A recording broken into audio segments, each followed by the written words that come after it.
Morning to children. Welcome to video class. Already we had completed the 3 lessons and natural elements of the earth లో ఇప్పుడు మనము third realm గురించి చెప్పుకుంటున్నాం. The third realm is the atmosphere. Already 2 realms గురించి complete చేసుకున్నాం నాన్న. దాన్ని hydrosphere, lithosphere ఇవి కంప్లీట్ అయిపోయి మనం ఇప్పుడు థర్డ్ రిలమ్ గురించి నేర్చుకోబోతున్నాం. The third realm is the atmosphere. Third realm ఏంటిదన్నా? అట్మాస్ఫియర్ మీన్స్ వాతావరణం. అందరికీ తెలుసు మనకి మొత్తం కూడా భూమి మీద 4 ఆవరణాలు ఉన్నాయని. దాంట్లో lithosphere, hydrosphere, atmosphere and the biosphere. Lithosphere అన్నా కానీ, హైడ్రోస్పియర్ అన్నా కానీ, అట్మాస్ఫియర్ అండ్ ద బయోస్పియర్ మీరు ఆల్రెడీ సెకండ్ లెసన్లోనే నేర్చుకున్నారు కదా. మనకి very important is the atmosphere కదా. మరి లిథోస్పియర్, హైడ్రోస్పియర్ అవసరం లేదా అంటే not at all. All the spheres are important for the human beings, plants and animals because the atmosphere is the very important. We have to taking the breath కదా నాన్న. వాతావరణంలో మనం ముఖ్యంగా అంటే ఆక్సిజన్ని పీల్చుకుంటేనే కదా మనం బతికుంటేనే కానీ నీళ్లను, నేలను తర్వాత వాటిని ఉపయోగించుకోవచ్చు. అసలు ఆక్సిజన్ పీల్చుకోకుండా మనం బతికి లేకపోతే వాటి వల్ల ఏమీ ఉపయోగం అనేది ఉండదు. అంటే we have to releasing the carbon dioxide and will be to taking the oxygen, fresh oxygen. ఎక్కడి నుంచి వస్తుంది? They are come the fresh trees, అంటే ఆకుపచ్చని గ్రీన్ ట్రీస్ నుంచి మనము ఫ్రెష్ ఆక్సిజన్ని పీల్చుకొని కార్బన్ డైఆక్సైడ్ని రిలీజ్ చేస్తున్నాం కదా. Then they have to the some of the process will be to the green leaves is the photosynthesis. కిరణజన్య సంయోగ క్రియ జరుపుతాయి. వాటి నుంచి మనకేం లభిస్తాయి? They are the vegetables and the fruits. Everything will be to having to available for the human beings, plants and the animals. Okay ma, now we are going to learn the atmosphere. The first part is the about atmosphere. వాతావరణం గురించి తెలుసుకుందాం. దానికంటే ముందు మీకు ఒక picture చూపిస్తాను నాన్న, చూడండి.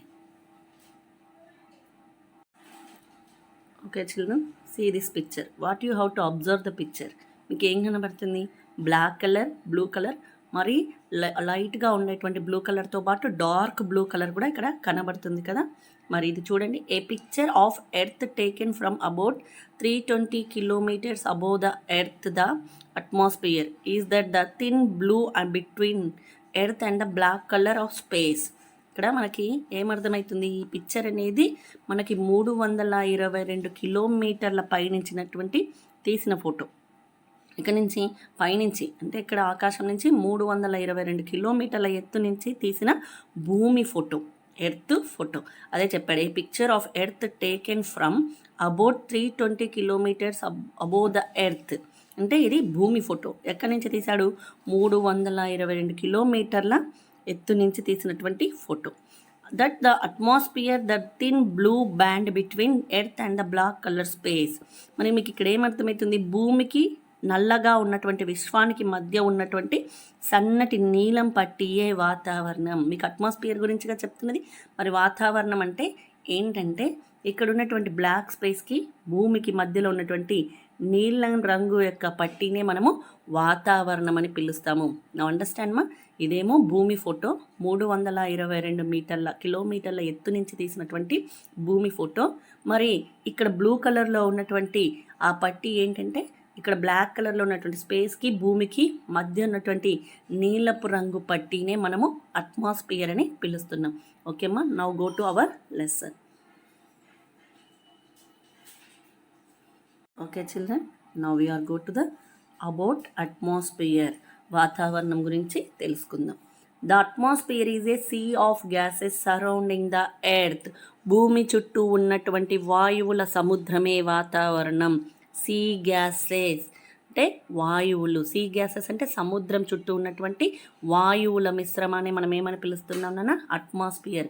దేని చుట్టూ ఉన్నాయి? సముద్రం చుట్టూ ఉన్నటువంటి వాయువుల యొక్క మిశ్రమాన్ని మనము వాతావరణం అని పిలుస్తున్నాము.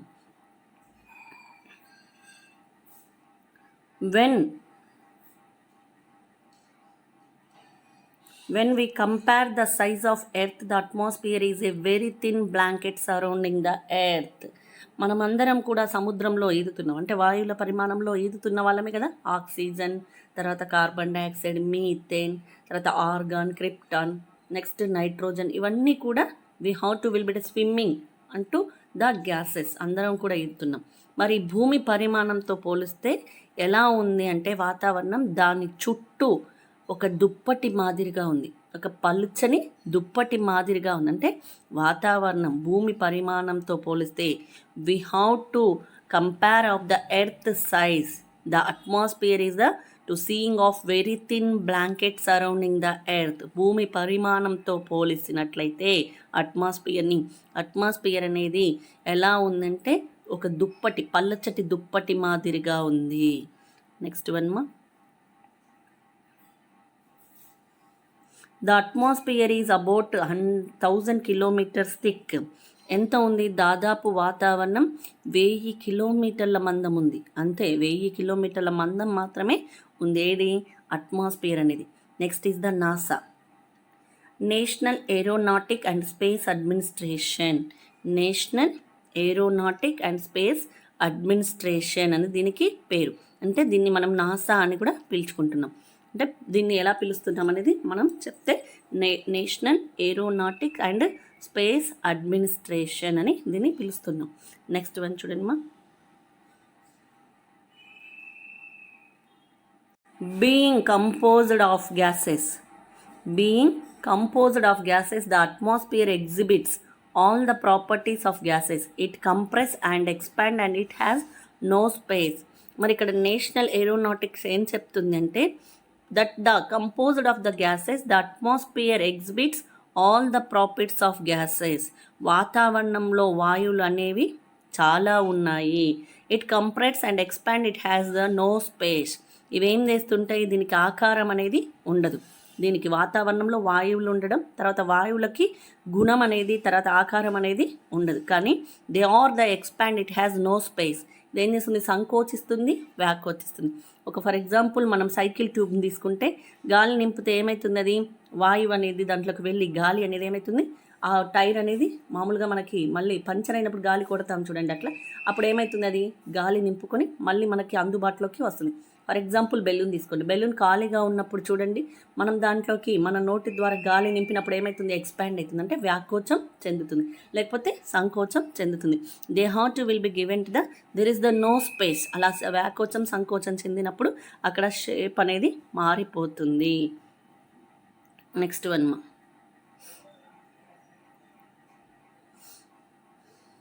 there are many gases in the atmosphere but oxygen about 2% of volume and nitrogen about 78% by volume dominate. ఇక్కడ చాలా గ్యాసెస్ ఉన్నాయి. వాతావరణంలో చాలా రకాలైనటువంటి వాయువులు ఉన్నాయి. Oxygen, carbon dioxide, nitrogen, methane, organ, krypton, ఇలా చాలా ఉన్నాయి. మీకు ఫిజిక్స్లో వస్తాయి నన్ను ఇవన్నీ. కానీ దీంట్లో main is the oxygen is only 2% by volume. 2% మాత్రమే మనకి ఆక్సిజన్ కనిపిస్తుంది. మరి నైట్రోజన్ ఎంత శాతం ఉందంటే 78%. నైట్రోజన్ మీన్స్ నత్రజని అంటాం, తెలుగులో నత్రజని అంటాము.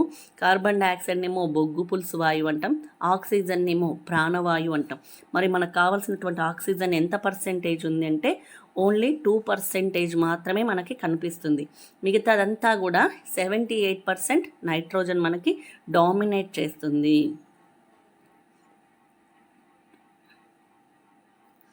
Apart from these gases, the atmosphere also have fine dust particle. These are called particulates. మనం ఇక్కడ చూసినట్లయితే మొత్తం కూడా ఈ వాయువుల్లో, వాతావరణంలో కూడా వాయువులతో పాటు కొన్ని సూక్ష్మ ధూళి కణాలు ఉన్నాయి. మైక్రో ఆర్గానిజమ్స్ అని మీకు ఫస్ట్లో చెప్పాను. మన కంటికి కనబడినటువంటి సూక్ష్మజీవులు, తర్వాత దుమ్ము ధూళి కణాలు మనకి వాతావరణంలో కనిపిస్తుంటాయి. మరి ఈ డస్ట్ పార్టికల్స్ని మనం ఏమని పిలుస్తామంటే పర్టిక్యులేట్స్, రేణువులు. ఏమని పిలుస్తాం నాన్న? పర్టిక్యులేట్స్ అంటే రేణువులు. Apart from these gases the atmosphere also have fine dust particles. వాతావరణంలో గ్యాసెస్తో పాటు, వాయువులతో పాటు దుమ్ము ధూళి కణాలు, సూక్ష్మ దుమ్ము ధూళి కణాలు అంటే మన కంటికి కనిపించనంత చిన్నగా ఉండేటువంటి రేణువులు కూడా ఉన్నాయి. వాటిని మనం ఏమని పిలుస్తామంటే పర్టిక్యులేట్స్, రేణువులు అని పిలుస్తాము. నెక్స్ట్ వన్ మా,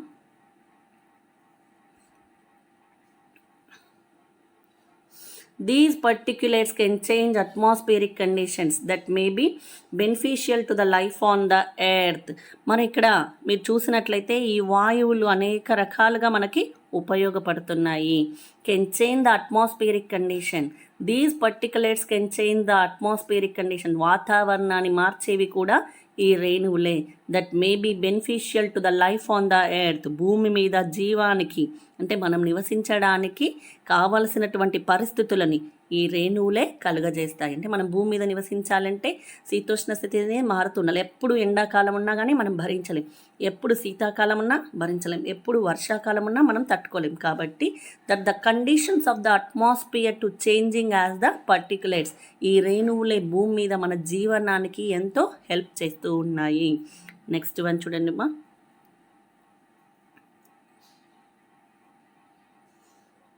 structure of the atmosphere, structure of the atmosphere, వాతావరణ విస్తరణ చూడండి అన్న. Just like the interior of the earth is arranged as layers, atmosphere two is arranged in to various layers having different compositions. Just like the interior of the earth is arranged as layers. మీకు ఫస్టే చెప్పాను, భూమి అనేది 3 రకాలుగా విభజించబడింది. First లెసన్లో మనం నేర్చుకున్నాం నాన్న, ఇంటీరియర్ ఆఫ్ ద ఎర్త్ అన్న స్ట్రక్చర్ ఆఫ్ ద ఎర్త్ అన్న ఒకటే అని చెప్పాను. క్వశ్చన్స్ ఏ విధంగా ఇచ్చినా మనం రాయడానికి రెడీగా ఉండాలి. The explain about the interior of the earth అంటే మనం ఏంటో అనుకుంటాం కదా, భూమి గురించి మనం ఎక్స్ప్లెయిన్ చేయాలి. భూమి ఎన్ని పొరలుగా విభజించబడింది, దాంట్లో ఏమేమి ఉన్నాయి. మరి ఇంటీరియర్ ఆఫ్ ద ఎర్త్లో భూమి ఎన్ని పొరలుగా విభజించబడింది? 3. ఏంటివి? Crust, mantle, core. మళ్ళీ కోరు సబ్ లేయర్స్గా ఇన్నర్ కోర్, అవుటర్ కోర్ అని మళ్ళీ 2 రకాలుగా విభజించబడింది. In the same as usual atmosphere also arrange the various layers. మరి వాతావరణం కూడా భూమి ఎలాగైతే విభజించబడిందో వాతావరణం కూడా అలాగే లేయర్స్గా విభజించబడిందంటే ఇన్ డిఫరెంట్ కాంపోజిషన్స్. ఎలా అంటే అనేక రకాలుగా ఉన్నటువంటి వివిధ పద్ధతుల ద్వారా అనేక రకాలైనటువంటి లేయర్స్గా విభజించబడింది. ఏంటి? వాతావరణం. భూమి ఎలాగైతే 3 పొరలుగా విభజించబడిందో వాతావరణం కూడా వివిధ పదార్థాలతో వేరువేరుగా మొత్తం కూడా లేయర్స్ లాగా విభజించబడింది. చూద్దాం నాన్న.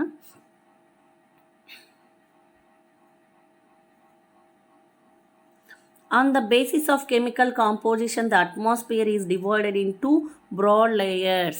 మనం ఇక్కడ చూసుకున్నట్లయితే భూగోళ శాస్త్రజ్ఞులు ఉపగ్రహాల ద్వారా దీనిని అధ్యయనం చేశారు.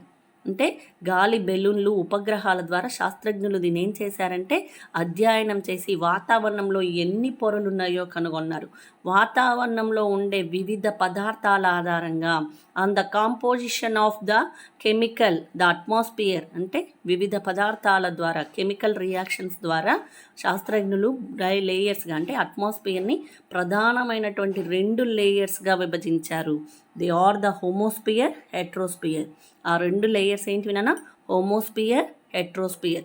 హోమోస్ఫియర్ మీన్స్ సమరూప ఆవరణం, హెట్రో మీన్స్ బహురూప ఆవరణం. ఇది సమరూప అయితే ఇది బహురూప ఆవరణం. అంటే on the basis of the chemical reactions we have to the scientist to divided in to the main 2 layers of the atmosphere. వాతావరణంలో 2 ప్రధానమైనటువంటి లేయర్స్ ఉన్నాయని చెప్పి శాస్త్రజ్ఞులు గాలి బెలూన్ ద్వారా తర్వాత అక్కడ జరిపే కెమికల్ రియాక్షన్స్ ద్వారా వాతావరణాన్ని ప్రధానమైనటువంటి 2 భాగాలుగా విభజించారు.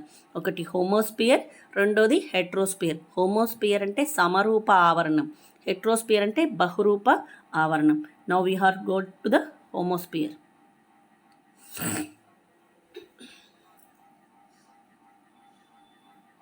హోమోస్ఫియర్. The homosphere extends up to a height of 90 kilometres. మరి సమరూప ఆవరణం ఎంత ఎత్తు వరకు ఉంటుందంటే దాదాపు 90 కిలోమీటర్ల ఎత్తు వరకు ఉంటుంది.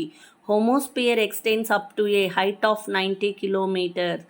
సమరూప ఆవరణం అనేది దాదాపు 90 కిలోమీటర్ల ఎత్తు వరకు ఉంటుంది. It consist of 3 layers. The homosphere also to divided into the 3 layers. Core ఎలాగైతే సబ్ లేయర్స్గా డివైడ్ చేయబడిందో హోమోస్ఫియర్లో కూడా మళ్ళీ ప్రధానమైనటువంటి 3 పొరలు ఉన్నాయంట. Troposphere, stratosphere, mesosphere. ఏంటివేంటివి? హోమోస్పియర్, హెట్రోస్పియర్ రెండు ప్రధానమైనటువంటి పొరలు. మరి హోమోస్పియర్లో మళ్ళీ 3 లేయర్స్ ఉన్నాయి. ఏంటివేంటివి? Troposphere, stratosphere, mesosphere. ఓకే అమ్మా.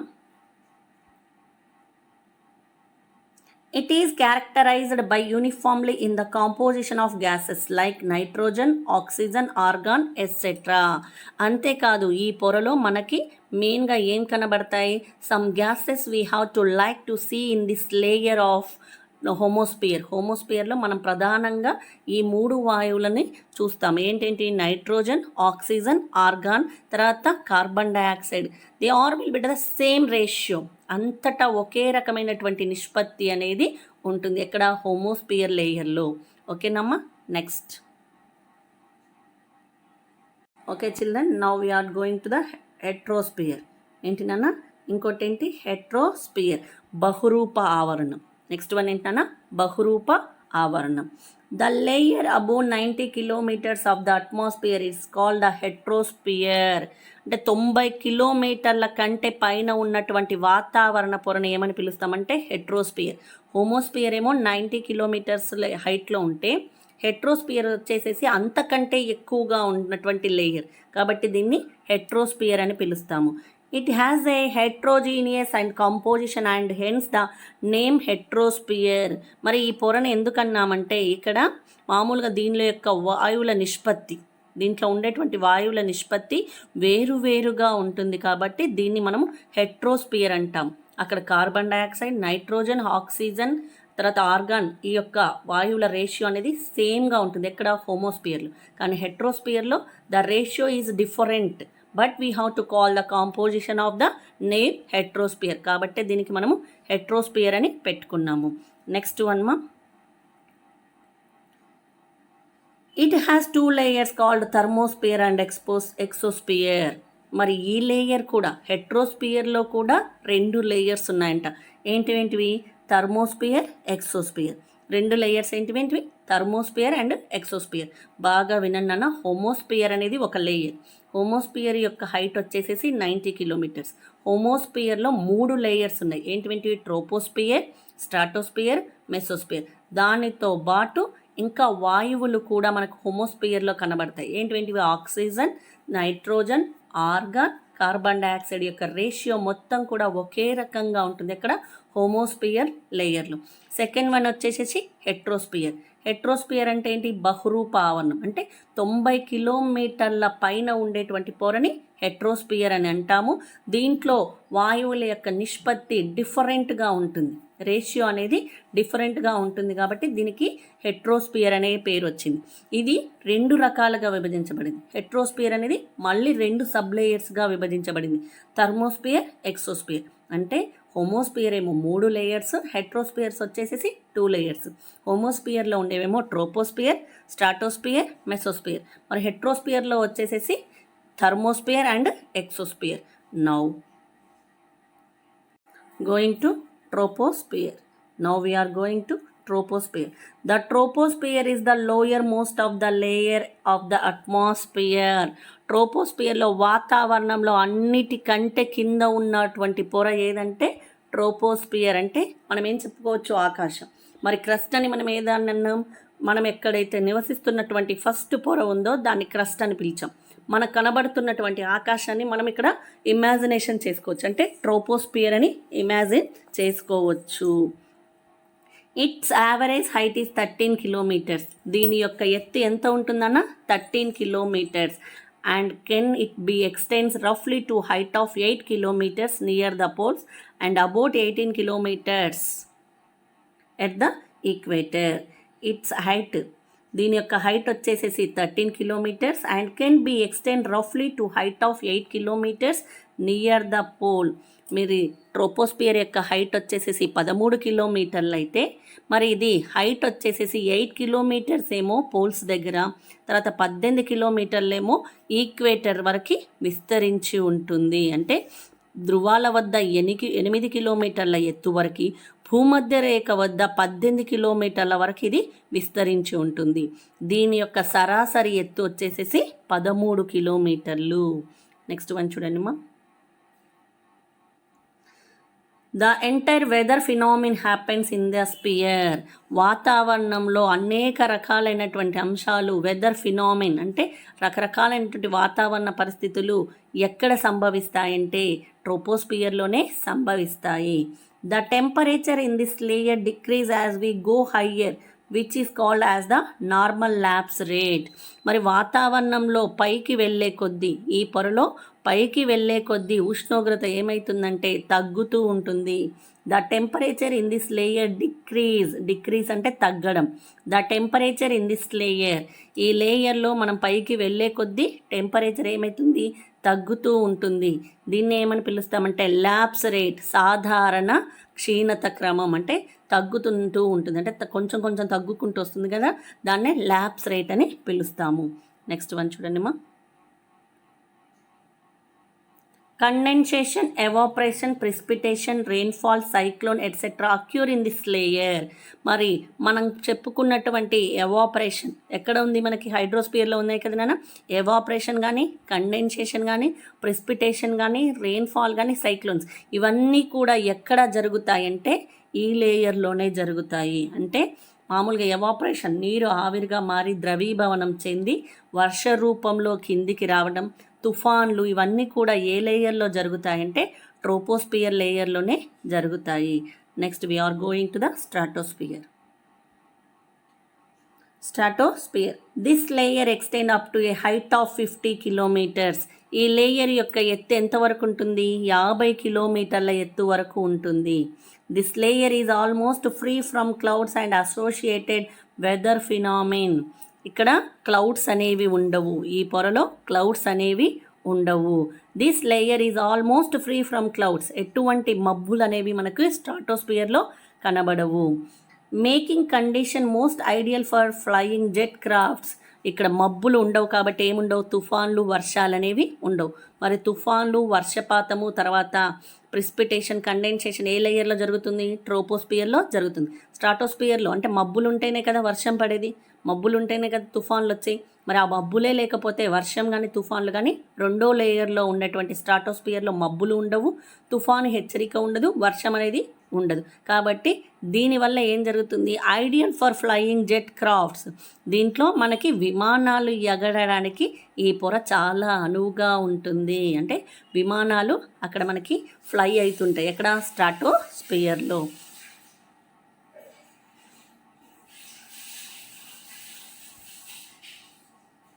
Another thing, one important feature of stratosphere is that it contains ozone layer.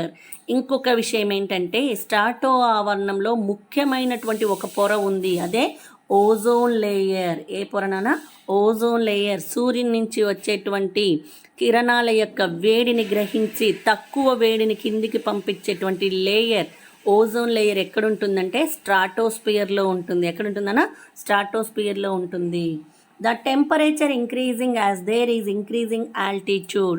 కానీ ఎత్తుకు వెళ్ళే కొద్దీ ఈ ఆవరణలో ఉష్ణోగ్రతలు పెరుగుతాయి. మనకి ట్రోపోస్పియర్లోనేమో ఎత్తుకు వెళ్ళే కొద్దీ ఉష్ణోగ్రతలు తగ్గుతాయి. స్ట్రాటోస్పియర్లో ఎత్తుకు వెళ్ళే కొద్దీ టెంపరేచర్ ఏమవుతుంది, ఇంక్రీజ్ అవుతుంది, అంటే పెరగడం. ఇంక్రీజ్ అంటే పెరగడం నాన్న, డిక్రీజ్ అంటే తగ్గడం. ఆర్ యు అండర్స్టాండ్ మా. స్ట్రాటోస్పియర్ వచ్చేసేసి 50 కిలోమీటర్ల ఎత్తు వరకు ఉంటుంది. దీంట్లో మబ్బులు అనేవి ఉండవు, అంటే క్లౌడ్స్ అనేవి ఉండవు కాబట్టి తుఫాన్లు, వర్షం అనేది అక్కడ సంభవించదు ఆ లేయర్లో. దీంట్లో విమానాలు ఎగరడానికి అనువుగా ఉన్నటువంటి లేయర్ ఏదంటే స్ట్రాటోస్పియర్. అంతేకాకుండా ముఖ్యమైనటువంటి ఒక లేయర్ మనకి స్ట్రాటోస్పియర్లో కనబడుతుంది, అదే ozone layer.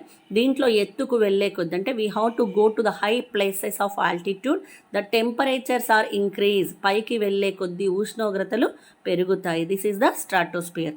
Next one, go to the mesosphere. Mesosphere, it extend up to a height of 80 kilometres. మరి ఇక్కడ ఇది 80 కిలోమీటర్ల ఎత్తు వరకు ఉంటుంది. ట్రోపోస్పియర్ ఏమో 13 కిలోమీటర్ల ఎత్తు వరకు ఉంటే స్ట్రాటోస్పియర్ ఏమో 50 కిలోమీటర్ల ఎత్తు వరకు ఉంటుంది. మెసోస్పియర్ వచ్చేసేసి 80 కిలోమీటర్ల ఎత్తు వరకు ఉంటుంది. Meteoroids burn up in this layer on from the space. మరి ఇక్కడ స్పేస్లోకి అంటే అంతరిక్షంలోకి వెళ్ళంగానే మీటరాయిడ్స్ మీన్స్ ఉల్కలు, మీటరాయిడ్స్ అంటే ఏంటి నాన్న? ఉల్కలు.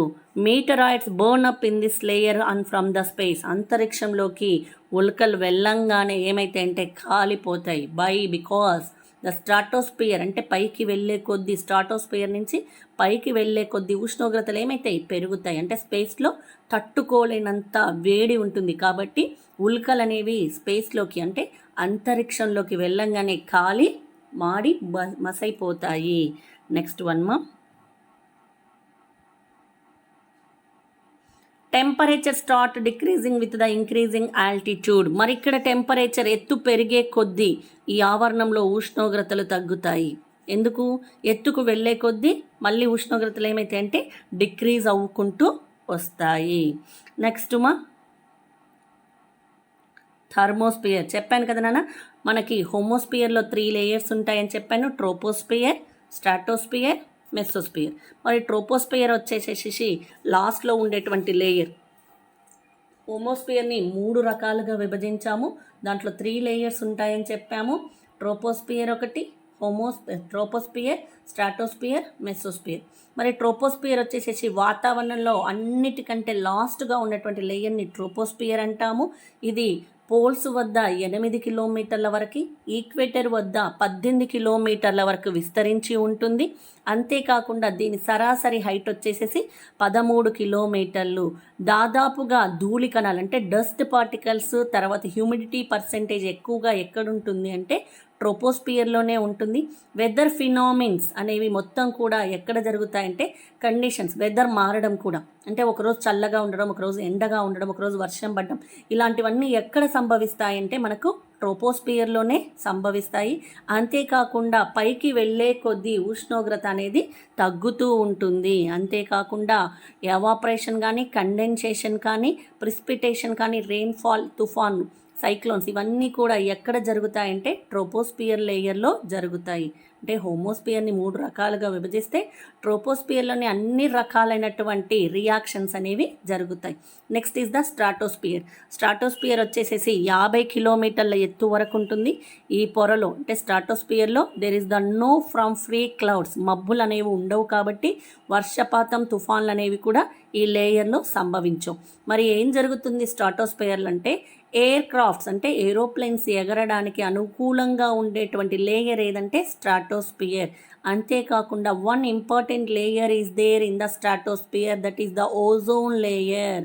ఓజోన్ పొర అంటే సూర్యుని నుంచి వచ్చేటువంటి ఎక్కువ కిరణాల వేడిని భూమి మీద ప్రసరించకుండా చేయడానికి ఉపయోగపడేటువంటి లేయర్ ఓజోన్ లేయర్. అంటే సూర్యుని నుంచి వచ్చినటువంటి కిరణాల యొక్క వేడిని కాస్త తాను గ్రహించి మిగతా వాటిని అంటే తక్కువ చేయించి కిందికి పంపిస్తుంది. ఏదంటే ఓజోన్ లేయర్. ఈ ఓజోన్ లేయర్ లేకపోతే సూర్యుని కిరణాల యొక్క వేడిని మనము తట్టుకోలేము.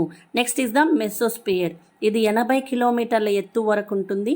అంతేకాకుండా మీటరాయిడ్స్ స్పేస్లో నుంచి మీటరాయిడ్స్ స్పేస్లోకి ప్రవేశించగానే ఉల్కలు అనేవి ఏమైతే కాలి మాడి మసైపోతాయి. ఇక్కడ ఎత్తు పెరిగే కొద్దీ ఉష్ణోగ్రతలు ఏమైతాయంటే తగ్గుతూ వస్తాయి. నెక్స్ట్ హెట్రోస్పియర్లో 2 లేయర్స్ ఉన్నాయని చెప్పాను. ఏంటివి? Thermosphere and exosphere. Thermosphere and exosphere. It extend up the 400 kilometres. మరి థర్మోస్పియర్ యొక్క హైట్ వచ్చేసేసి ఎంతనన్నా 400 kilometres. In thermosphere temperature rise rapidly with increasing height. మరి ఈ వాతావరణంలో ఎత్తుకు వెళ్ళే కొద్దీ ఉష్ణోగ్రతలు వేగంగా పెరుగుతాయి. In thermosphere temperature rise rapidly, వేగంగా. ర్యాపిడ్లీ అంటే వేగంగా పెరుగుతాయి. థర్మోస్పియర్లో టెంపరేచర్ అనేది ర్యాపిడ్గా పెరుగుతూ ఉంటుంది. అంటే అక్కడ ఉష్ణోగ్రతలు అనేవి థర్మోస్పియర్లో వేగంగా పెరుగుతాయి. It contains electrically charge particles known as ions. మళ్ళీ ఈ పొరలోనే విద్యుత్ ఆవేశం ఉండేటువంటి అయాన్లు ఉంటాయి. అంటే ఇక్కడ మనకి changed are the particles ions, వాటిని అయాన్లు అని పిలుస్తాం. ఈ పొరలో అయాన్లు అనేవి ఉంటాయి. అంటే ఇవేం చేస్తాయో చూద్దాం. Radio waves transmitted from the earth are reflected back to the earth by these ions. ఇవేం చేస్తాయి? భూమి నుంచి ప్రసరితమైనటువంటి రేడియో తరంగాలు ఈ అయాన్ల కారణంగా మళ్ళీ భూమికే తిరిగి వచ్చేసేస్తాయి. అంటే these are the one of the radio waves. అంటే ఇక్కడ ఉండేటువంటి radio waves transmitted from the earth or reflected back to the earth by these ions. It is called the ionosphere. మనకు మామూలుగా వచ్చేసేసి ఇది 400 మీటర్ల ఎత్తు వరకు ఉంటుంది. థర్మా ఆవరణంలో ఎత్తుకు వెళ్ళే కొద్ది ఉష్ణోగ్రతలు వేగంగా పెరుగుతాయి. ఈ పొరలో అయాన్లు అనేవి ఉంటాయి. ఇవి విద్యుత్ ఆవేశం ఉండేటువంటి కణాలు, అంటే ఎలక్ట్రికల్ పార్టికల్స్ అన్నమాట.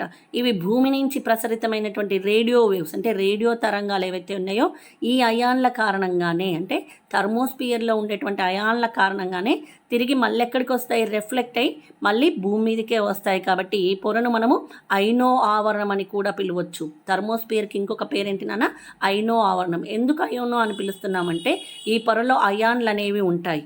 ఈ అయాన్లు విద్యుత్ ఆవేశం ఉండేటువంటి కణాలు. కాబట్టి రేడియో తరంగాలు ఏవైతే ఉన్నాయో, భూమి నుంచి ప్రసరితమైనటువంటి రేడియో తరంగాలు ఏవైతే ఉన్నాయో ఈ అయాన్ల కారణంగానే మళ్ళీ రిఫ్లెక్ట్ అయ్యి భూమి మీదకే వస్తాయి. కాబట్టి ఈ ఆ లేయర్ని మనము ఐనో ఆవరణం అని కూడా పిలవచ్చు. నెక్స్ట్ వన్ చూడండి మా, exosphere, the last layer of the heterosphere. This is the exosphere. హెట్రోస్పియర్లో 2 ఉంటాయి అని చెప్పాను. That is called the exosphere. It is the upper most layer of the atmosphere. ఇది మొత్తం వచ్చేసి వాతావరణంలో అన్నిటికంటే చివరి పొర ఏదంటే exosphere. This is the height layer and very little is known about it. మరి ఇక్కడ ఇదే అత్యంత ఎత్తులో ఉండేటువంటి పొర. దీని గురించి మనకు చాలా తక్కువగా తెలుస్తుంది. స్ట్రాటోస్పియర్ గురించే మనకు తెలియదు, ఎందుకంటే ట్రోపోస్పియర్ కంటే పైన ఉంటుంది, అది మనకు కనబడదు కదా, మబ్బుల లోపలికి ఉంటుంది. మరి దాంట్లో మించింది మెసోస్పియర్, అసలు మనం చూడలేము కదా. క్రస్ట్ని చూస్తాం, మ్యాంటల్ని కొంతవరకు చూస్తాం, కానీ కోరు, మళ్ళీ దాంట్లో ఇన్నర్ కోర్, అవుటర్ కోర్ని చూడగలుగుతామా? లేదు. కాబట్టి ఇక్కడ కూడా ట్రోపోస్పియర్ని మాత్రమే చూడగలుగుతాం. అన్నిటికంటే చిట్ట చివరి పొర ఏదంటే ఎక్సోస్పియర్. వాతావరణంలో అన్నిటికంటే లాస్ట్ పొర ఏదంటే ఎక్సోస్పియర్. ఇది చాలా ఎత్తులో ఉండేటువంటి పొర. దీని గురించి మనకు ద లిటిల్ నో, మనకి చాలా తక్కువగా తెలుసు. When we have to see the diagram. Come to the diagram. This is the structure of the atmosphere. చూడండి అన్న, structure of the atmosphere. First one is the troposphere. First one ఏంటన్నా troposphere. ఎంత ఎత్తు వరకు ఉంటుందని చెప్పాను, దాదాపు మనకి 13 కిలోమీటర్ల ఎత్తు వరకు ఉండేదాన్ని ట్రోపోస్పియర్ అని పిలుస్తాము. ఈ ట్రోపోస్పియర్లో మనకి ఏం కనబడుతున్నాయి చూడండి, planetary boundary layer. Planetary boundary layer. ఇక్కడ రకరకాలైనటువంటివి మనకి నైట్రోజన్ కానీ, ఆక్సిజన్ కానీ, నెక్స్ట్ నీటి ఆవిరి కానీ, ద్రవీభవనం చెందడం కానీ, రెయిన్ఫాల్ కానీ, ఇవన్నీ కూడా ఏ లేయర్లో జరుగుతాయంటే ట్రోపోస్పియర్లో జరుగుతాయి. ఇది భూమధ్య రేఖ వద్దనేమో 18 కిలోమీటర్లు, పోల్స్ వద్దనేమో 8 కిలోమీటర్ల వరకు ఉంటుంది. ఏది ట్రోపోస్పియర్ అనేటువంటి లేయర్. ఇక్కడ మీకు కనబడుతుందన్న, this is the average height వచ్చేసి 13 కిలోమీటర్స్. యావరేజ్ హైట్ వచ్చేసి 13 కిలోమీటర్స్. ఇక్కడ ఎవరెస్ట్ కూడా కనబడుతుంది చూడండి అన్న. అంటే then the everything will be to the possible in this layer. మనకి మొత్తం అన్ని రకాలైనటువంటి రియాక్షన్స్ జరిగేవి ఎక్కడంటే ట్రోపోస్పియర్ లేయర్లోనే. Next is the stratosphere. Second one ఏంటి నాన్న, స్ట్రాటోస్పియర్. చూడండి నాన్న, super panic aeroplanes. Super panic aeroplanes is the, ఇక్కడ ఫ్లైట్ ఎగురుతుంది చూస్తున్నారన్న, కమర్షియల్ ఎయిర్ క్రాఫ్ట్. అంటే స్ట్రాటోస్పియర్లో మనకి ఇక్కడ ఇది ఓజోన్ లేయర్, ఇదేమో ఓజోన్ లేయర్, ఇదేమో సూపర్ పానిక్ ఏరోప్లేన్ అన్న. సూపర్ అంటే జెట్ క్రాఫ్ట్, ఇదేమో విమానం. ఇక్కడ కనబడుతుందా విమానం, commercial air craft. This is the ozone layer. This is the ozone layer. ఇవన్నీ ఎక్కడ ఉంటాయి, స్ట్రాటోస్పియర్లో. స్ట్రాటోస్పియర్లో ఎత్తు వచ్చేసేసి 40, అంటే దాదాపు 50 కిలోమీటర్ల ఎత్తు వరకు ఉంటుంది.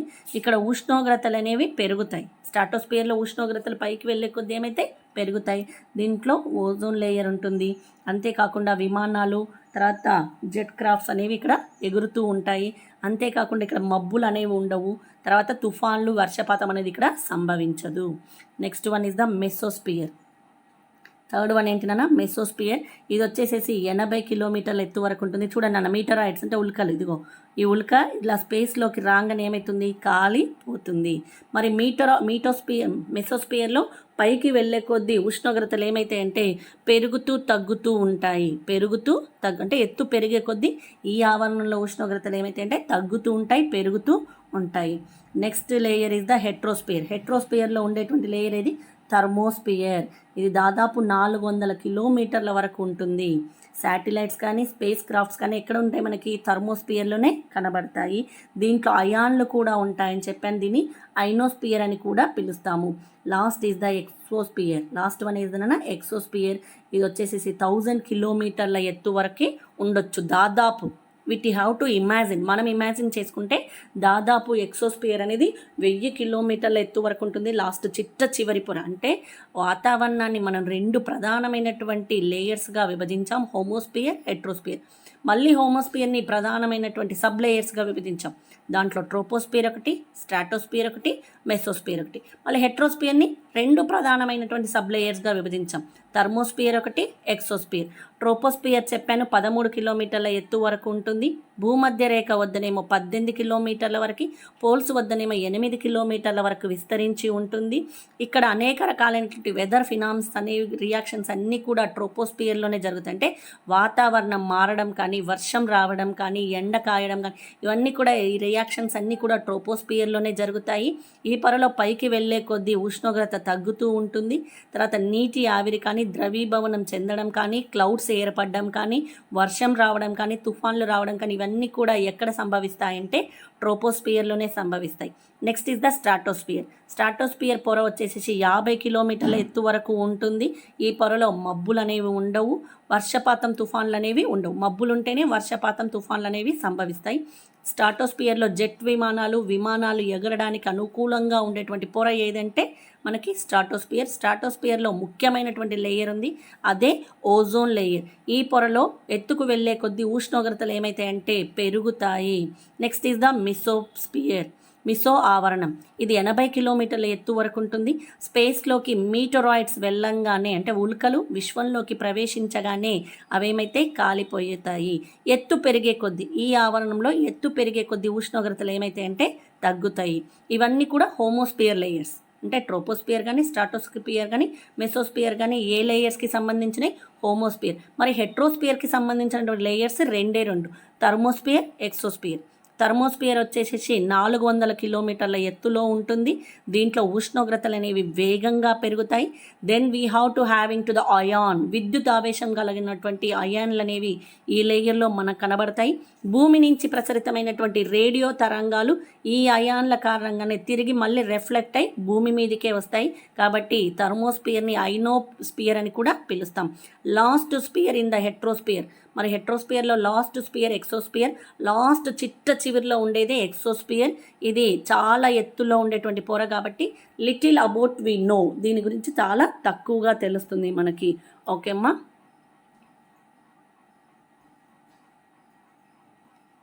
Go to the pressure belts and planetary bodies. Pressure belts and planetary winds. పీడన మెఖలాలు అండ్ ప్రపంచ పవనాలు. పీడన మెఖలాలు అండ్ ప్రపంచ పవనాలు. First we know about the air pressure. First మనము వాయు పీడనం గురించి తెలుసుకుందాము. The air around us is composed of the gas molecules, very thin particles. మన చుట్టూ ఉన్నటువంటి గాలిలో వాయు పరమాణువులు చాలా చిన్న కణాలుగా ఉంటాయి. The air around is composed by the gas molecules. మన చుట్టూ ఉండేటువంటి గాలిలో చిన్న చిన్న వాయు పరమాణువులు కూడా ఉంటాయి. అవి ఎలా ఉంటాయంటే మన కంటికి కనిపించినటువంటి పర్టిక్యులేట్స్, అంటే చిన్న చిన్న కణాలుగా ఉంటాయి. These molecules are constantly pushing each other or any object that comes their way. మరి ఇవి ఏం చేస్తాయంటే ఈ పరమాణువులు ఒకదానిపై ఒకటి ఒత్తిడి కలుగజేస్తాయి. మీకు చెప్పాను సెకండ్ లెసన్లోన జిగ్జా పజిల్ ఫస్ట్ లెసన్లోనే చెప్పాను. ఖండాలు అంటే మ్యాంటల్లో ఉండేటువంటి పలకలు, కాంటినెంట్స్ అనేవి ఒకదాన్ని ఒకటి పుష్ చేసుకున్నట్టే దీస్ మాలిక్యులేట్స్ వాతావరణంలో ఉండేటువంటి పరమాణువులు కూడా కాన్స్టెంట్లీ పుషింగ్ ఈచ్ అదర్, ఒకదాన్ని ఒకటి తోసుకుంటూ వాటిపైన ఒత్తిడి కలగజేస్తూ వాటి వేలో అంటే వాటి దారిలోకి తెచ్చుకుంటాయి. అంటే ఒకదానిపై ఒకటి ఒత్తిడి కలగజేస్తాయి, లేదా వాటి దారిలోకి వచ్చిన వాటిపై ఒత్తిడి కలగజేస్తాయి. అవి ఉంటాయి కదా, ఏ పరమాణువునైనా వాళ్ళ దారిలోకి వస్తే దానిపై పుష్ చేస్తాయి, అంటే ప్రెజర్ కల్పిస్తాయి, లేదా ఇంకొక దాని మీదికి వెళ్ళి ఇంకొక రకంగా పుష్ చేసి ముందుకు తోస్తూ ఉంటాయి.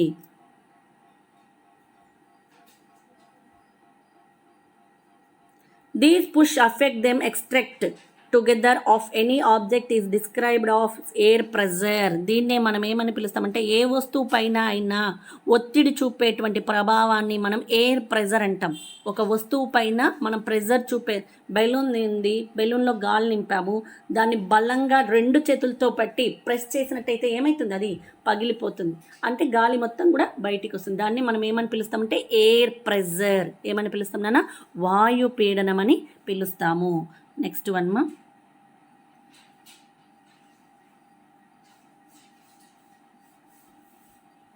the pressure of air increasing if there are more molecules present, so more of them will be extinguished.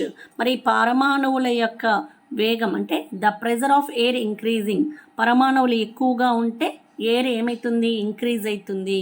గాలి ఏమవుతుందంటే చాలా ఎక్కువ ఒత్తిడిని కలగజేస్తుంది. If there more molecules present so more of them will be exerting push. వాయుపీడనం ఎక్కువగా ఉంటే ఒత్తిడి ఏమవుతుంది, ఎక్కువగా ఉంటుంది. అంటే గాలి వేగం అనేది ఎక్కువగా ఉంటే పరమాణువుల యొక్క ఒత్తిడి ఎక్కువగా ఉంటుంది. పరమాణువులు ఎక్కువగా ఉంటే అంటే మాలిక్యూల్స్ అనేవి ఎక్కువగా ఉంటే వాయుపీడనం ఎక్కువగా ఉంటుంది, అంటే ఎయిర్ ప్రెజర్ ఎక్కువగా ఉంటుంది. మాలిక్యులేట్స్ అంటే మాలిక్యులేట్స్ ఎక్కువగా ఉంటే ఎయిర్ ప్రెజర్ అనేది ఎక్కువగా ఉంటుంది. ఎయిర్ ప్రెజర్ అనేది ఎక్కువగా ఉంటే అక్కడ మాలిక్యులేట్స్ యొక్క ప్రెజర్ కూడా ఎక్కువగానే ఉంటుంది.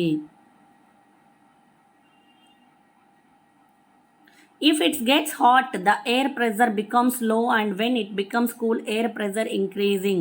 అంతేకాదు ఇక్కడ మనకి గాలి వేడెక్కినప్పుడు ఈ పరిస్థితి అనేది మారుతూ ఉంటుంది. ఇట్ గెట్స్ హాట్ ఏమవుతుంది, భూమి వేడెక్కినప్పుడు అంటే వాటికి శక్తి లభించినప్పుడు అదేమవుతుంది, వాటి యొక్క వేడి అనేది పెరుగుతూ ఉంటుంది. గాలి వేడి ఎక్కినప్పుడు ఈ పరిస్థితి అనేది మారుతూ ఉంటుంది. If it gets hot the air pressure becomes లో, ఎయిర్ ప్రెజర్ ఏమవుతుంది, చాలా తక్కువకి పడిపోతుంది.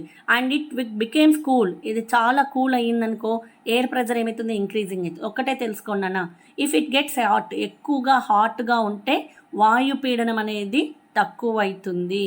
ఇక్కడ మామూలుగా మాలిక్యులేట్స్ అనే యొక్క చల్లగా ఉంటే ఎయిర్ ప్రెజర్ ఏమవుతుంది, వాయుపీడనం అనేది ఎక్కువగా పెరుగుతుంది. అంటే గాలి వేడెక్కినప్పుడు ఈ పరిస్థితి అంటే వాయు పరమాణువులు గాలిలో ఉండేటువంటి మాలిక్యులేట్స్ వేడెక్కినప్పుడు వాటికి ఎక్కువ శక్తి లభించి వేగంగా కదులుతాయి. కాబట్టి అప్పుడు ఏమవుతుంది, వాయుపీడనం అనేది పెరుగుతుంది.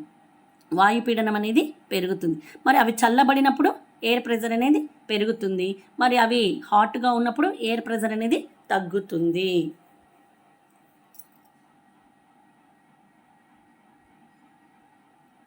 In simpler terms, if one increasing the other decreasing, this is called the an inversion relationship.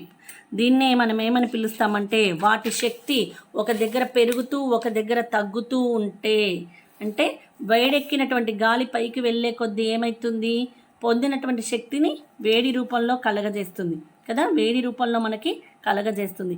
It simple terms అంటే ఇది మామూలుగా వచ్చేసేసి ఇట్ వన్ ఇంక్రీజింగ్ ఒకటి పెరిగి ద అదర్ డిక్రీజ్ ఒకటి తగ్గినప్పుడు, అంటే ఒకటి పెరిగి ఒకటి తగ్గినప్పుడు, అంటే గాలి వేడెక్కినప్పుడేమో వాయుపీడనం తగ్గుతుంది, గాలి చల్లబడ్డప్పుడేమో వాయుపీడనం పెరుగుతుందని చెప్పాను. దీన్నే మనము ఇన్వర్షన్ రిలేషన్షిప్, విలోమ సంబంధం అంటారు. ఒకటి ఇంక్రీజ్ అయ్యి ఒకటి తగ్గినప్పుడు దీన్ని ఇన్వర్షన్ అంటే ఆపోజిట్ రిలేషన్షిప్ అంటాము. ఒకటి పెరిగి ఒకటి తక్కువ ఉన్నప్పుడు. మీరు స్లైడ్ ఆడారా ఎప్పుడైనా, అంటే రెండు వైపులా ఉన్నప్పుడు స్లైడ్ అవతల ఉన్నటువంటి అబ్బాయి పైకి లేచినప్పుడు ఈ అబ్బాయి ఏమవుతాడు, కిందికి అవుతాడు. ఈ అబ్బాయి పైకి లేచినప్పుడు ఆ అబ్బాయి కిందికి అవుతాడు. దీన్నే ఏమని పిలుస్తాం, ఇన్వర్షన్ రిలేషన్షిప్. అంటే అక్కడ ఉండేటువంటి గాలి వేడెక్కినప్పుడు, గాలి బాగా వేడెక్కినప్పుడు ఏమవుతుంది, పీడనం అనేది తగ్గుతుంది. గాలి చల్లబడ్డప్పుడు వాయు పీడనం అనేది అంటే గాలి పీడనం అనేది పెరుగుతూ ఉంటుంది. ఈ రెండు ఒకటి పెరుగుతూ ఒకటి తగ్గుతూ ఉంటే దీన్నే మనము ఇన్వర్షన్ రిలేషన్షిప్ అని పిలుస్తాము. నెక్స్ట్ వన్ మా, whenever the cool air descends, air pressure is increasing. మరి వేడెక్కినటువంటి గాలి ఏమవుతుంది, డిసెండ్స్ తగ్గుతూ ఉంటుంది. ప్రెజర్ ఇంక్రీజింగ్, అక్కడ వేడి మామూలుగా ప్రెజర్ అనేది పెరుగుతుంది. వెన్ఎవర్ దిస్ కూల్ అంటే మామూలుగా మనము కూల్గా వాయుపీడనం అనేది చాలా కూల్గా ఉంటే ప్రెజర్ అనేది ఏమవుతుంది, ప్రెజర్ అనేది అంటే వాయుపీడనం అనేది ఆటోమేటిక్గా ఇంక్రీజ్ అవుతుంది. Air from other parts wear the pressure is higher moves towards this vacant place. మరి ఏమవుతుంది, గాలి వేడెక్కినటువంటి గాలి అన్ని వైపులకి, భూమి ఉపరితలం నుంచి పొందినటువంటి అన్ని వైపులకు వెళుతుంది. గాలి అనేది air from other parts wear the pressure is higher, pressure అనేది ఎక్కువగా ఉంటే moves towards this the vacant place, అన్ని ప్లేసెస్కి ఎక్స్పాండ్ అవుతుంది. ఏంటి, గాలి అనేది. It is not difficult for they have to only move along the earth surface and these need not to go too much against gravity. మనం చూసినట్లయితే it is not difficult, ఇది చాలా వరకు కష్టమైనటువంటి పని. They have to only move along the earth surface, ఇది భూమి ఆకర్షణ శక్తి వల్ల దగ్గరికి లాగబడుతుంది. That is the gravity. Have to the it is not difficult for them, వీటికి చాలా కష్టమైనటువంటి పని కాదు. For they have to only move along the earth surface, ఇవేం చేస్తాయి, భూమికి దగ్గరగా వస్తాయి. గాలి చల్లబడి చిక్కబడినప్పుడు భూమి ఆకర్షణ శక్తి వల్ల ఎర్త్ సర్ఫేస్ దగ్గరికి వస్తాయి. కాబట్టి వీటికి ఇదంతా కూడా కష్టమైనటువంటి పని కాదు. దాంతో ఏమవుతుంది, గాలి దిగిన చోటనే వాయుపీడనాన్ని ఇంక్రీజ్ చేస్తుంది. Next one pressure belt. Next one ఏంటి నాన్న, ప్రెజర్ బెల్ట్. ఓకే చిల్డ్రన్, అంటే now we have to see the, మనకి లేయర్స్ ఆఫ్ ద అట్మాస్ఫియర్ గురించి నేర్చుకున్నాం. తర్వాత ఇక్కడ ప్రెజర్ బెల్ట్ గురించి కూడా నేర్చుకున్నాం కదా. నెక్స్ట్ ప్రెజర్ బెల్ట్ కాదు, ఓకేనా, ఇక్కడ ఎయిర్ ప్రెజర్ గురించి నేర్చుకున్నాం కదా. ప్రెజర్ బెల్ట్ గురించి నెక్స్ట్ పార్ట్లో నేర్చుకున్నాం. ఓకేనా. Any doubts you have to clarify in the Zoom app. Thank you children, thank you very much. నన్ను ఏమైనా డౌట్స్ ఉంటే జూమ్ యాప్లోకి వచ్చి మీ డౌట్స్ని క్లారిఫై చేసుకోండి. ఇప్పటికి మనకి 3 లెసన్స్ అయిపోయి. ఈ 3 లెసన్స్లో లిథోస్పియర్, హైడ్రోస్పియర్ గురించి నేర్చుకున్నాం. ఫస్ట్ లెసన్ ఏమో అవర్ ఎర్త్ గురించి నేర్చుకున్నాం. Third realm of the earth atmosphere గురించి మనము 0.5% నేర్చుకున్నాం. కాబట్టి ఇంకొక 0.5% నెక్స్ట్ పార్ట్లో కంటిన్యూ చేసుకుందాం. Thank you children, thank you very much.